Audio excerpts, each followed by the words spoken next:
জানুয়ারি থেকেই কার্যকর নবম জাতীয় পে স্কেল। বেসিক শুরু ৩২,০০০ টাকা।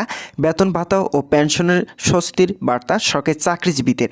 আজ ঘোষণা দিলেন অর্থ উপদেষ্টা। এ বিষয়টি নিয়ে বিস্তারিতভাবে আলোচনা করতেছি, তাই আপনাদের ভিডিওটি সম্পূর্ণ মনোযোগ সহকারে দেখার জন্য অনুরোধ রইল। অর্থ উপদেষ্টা কার্যালয়ে অনুষ্ঠিত হলো একটি জরুরি বৈঠক। এই বৈঠককে ঘিরে সকাল থেকেই প্রশাসন, সরকারি চাকরিজীবী মহলে ছিল ব্যাপক আলোচনায়। দীর্ঘদিন ধরে যে বিষয়টি অনিশ্চয়তা, অপেক্ষা ও আন্দোলন চলমান ছিল, নবম জাতীয় পে স্কেল আজ সেই বিষয়ে গুরুত্বপূর্ণ সিদ্ধান্তের কথা জানালেন অর্থ উপদেষ্টা নিজেই। বৈঠক শেষে দেওয়া ঘোষণা স্পষ্ট করে জানানো হয়, নবম জাতীয় পে স্কেল আগামী ১ জানুয়ারি থেকে কার্যকর হচ্ছে। এতে সরকারি চাকরিজীবীদের জন্য নতুন বেতন কাঠামো বাস্তবায়নের পথ পরিষ্কার হলো। অর্থ উপদেষ্টা বলেন, বর্তমান অর্থনৈতিক বাস্তবতা, মূল্যস্ফীতি এবং কর্মচারীদের জীবনমান বিবেচনায় নিয়ে এই সিদ্ধান্ত নেওয়া হয়েছে। ঘোষণার সবচেয়ে আলোচিত অংশ হলো নতুন পে স্কেল। বেসিক শুরু হচ্ছে ৩২,০০০ টাকা থেকে। এই সিদ্ধান্তের মাধ্যমে নিম্ন ও মধ্যম পর্যায়ে কর্মচারীরা সরাসরি উপকৃত হবেন বলে জানানো হয়। অর্থ উপদেষ্টা আরও বলেন, এই কাঠামো এমনভাবে তৈরি করা হয়েছে যাতে ভবিষ্যতে সামঞ্জস্যতা বজায় রাখা যায়। তো বন্ধুরা, ভিডিওটি চলাকালীন সময় এখন পর্যন্ত যারা যারা নতুন সদস্য রয়েছেন তাদেরকে চ্যানেলটি সাবস্ক্রাইব করে পাশে থাকার বেল আইকনটি অল করে দেওয়ার জন্য অনুরোধ রইল। বৈঠকে উপস্থিত ছিলেন অর্থ মন্ত্রণালয়ের ঊর্ধ্বতন কর্মকর্তা, সংশ্লিষ্ট দপ্তরের সচিব এবং কারিগরি কমিটির প্রতিনিধিরা। তারা বিস্তারিতভাবে নতুন বেতন স্কেল কাঠামো, গ্রেড পুনর্বিন্যাস এবং বিভিন্ন ভাতা সংক্রান্ত দিকগুলো তুলে ধরেন। দীর্ঘ আলোচনার পরে চূড়ান্ত সিদ্ধান্ত পৌঁছানো হয়। অর্থ উপদেষ্টা তার বক্তব্যে বলেন, সরকার চায় কর্মচারীরা যেন আর্থিক নিরাপত্তার পাশাপাশি মানসিক স্বস্তি পান। তিনি বলেন, দক্ষতা ও অভিজ্ঞতার যথাযথ মূল্যায়ন না হলে প্রশাসনিক গতিশীলতা বজায় রাখা সম্ভব নয়। এই পে স্কেল সেই লক্ষ্যকে সামনে রেখে প্রণয়ন করা হয়েছে। এছাড়াও পেনশনভোগীদের বিষয়টিও গুরুত্বের সঙ্গে বিবেচনা করা হয়েছে। নতুন কাঠামোর সঙ্গে সামঞ্জস্য রেখে পেনশন ও আনুষঙ্গিক সুবিধা পুনর্গঠন প্রক্রিয়া শুরু হবে বলে জানানো হয়। এতে অবসরপ্রাপ্ত কর্মচারীরাও উপকৃত হবেন। বৈঠকে আরও জানানো হয়, নবম জাতীয় পে স্কেল বাস্তবায়নের জন্য প্রয়োজনীয় গ্যাজেট ও প্রশাসনিক নির্দেশনা দ্রুত প্রকাশ করা হবে। সংশ্লিষ্ট সব মন্ত্রণালয় ও দপ্তরকে প্রস্তুত থাকতে বলা হয়েছে, যাতে নির্ধারিত সময়ে কোনো ধরনের জটিলতা না থাকে।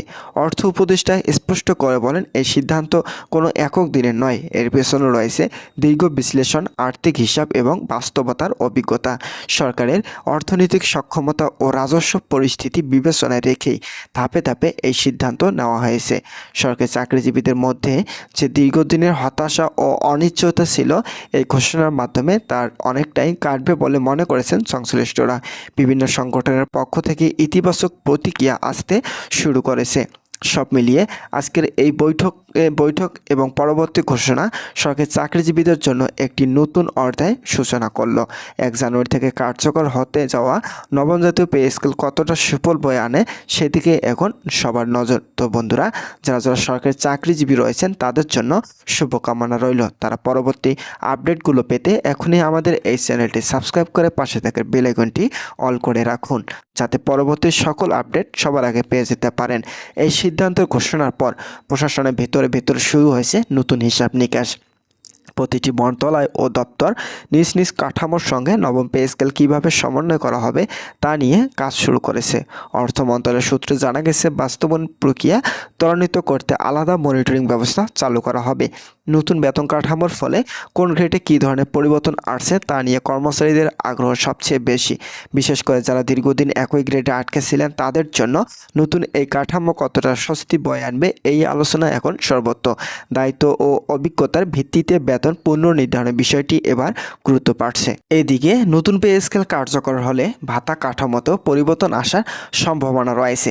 বাড়ি ভাড়া ভাতা, চিকিৎসা ভাতা ও অন্যান্য সুযোগ সুবিধা নতুন বেসিকের সঙ্গে সামঞ্জস্য রেখে পুনর্বিন্যাস করা হতে পারে। এতে করে মোট প্রাপ্তির উল্লেখযোগ্য পার্থক্য তৈরি হবে বলে মনে করেছেন সংশ্লিষ্টরা। অনেক কর্মচারী মনে করেছেন, দীর্ঘদিন ধরে যেসব পদের দায়িত্ব ও বেতনের মধ্যে অসামঞ্জস্য ছিল, নতুন পে স্কেল তা অনেকটাই কমাবে।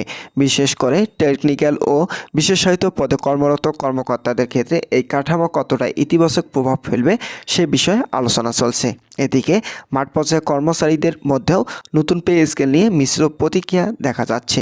কেউ কেউ বলেছেন, বেসিক বাড়লেও ভাতা কাঠামো কিভাবে সমন্বয় হবে সেটি তাদের জন্য সবচেয়ে গুরুত্বপূর্ণ বিষয়, কারণ মোট প্রাপ্তির বড় একটি অংশই আসে ভাতা থেকে। অপরদিকে অর্থ মন্ত্রণালয়ের সূত্রে জানা গেছে, নতুন পে স্কেলের সঙ্গে সামঞ্জস্য রেখে ইনক্রিমেন্ট ব্যবস্থা নিয়েও পর্যালোচনা করা হচ্ছে। কর্মদক্ষতা ও অভিজ্ঞতার ভিত্তিতে ইনক্রিমেন্ট আরও কার্যকর করা যায় কিনা সে বিষয়ে আলোচনা রয়েছে। তো বন্ধুরা, আজকের এই ভিডিওটি এই পর্যন্তই ছিল। আশা করছি আজকের এই ভিডিওটি থেকে অনেক উপকৃত হয়েছেন। যদি উপকৃত পেয়ে থাকেন তাহলে অবশ্যই আমাদের এই চ্যানেলটি সাবস্ক্রাইব করে পাশে থাকার বেল আইকনটি অল করে দিন, যাতে পে স্কেল সম্পর্কিত সকল আপডেট তথ্য পরবর্তীতে সবার আগে পেয়ে যেতে পারেন। ধন্যবাদ সকলকে।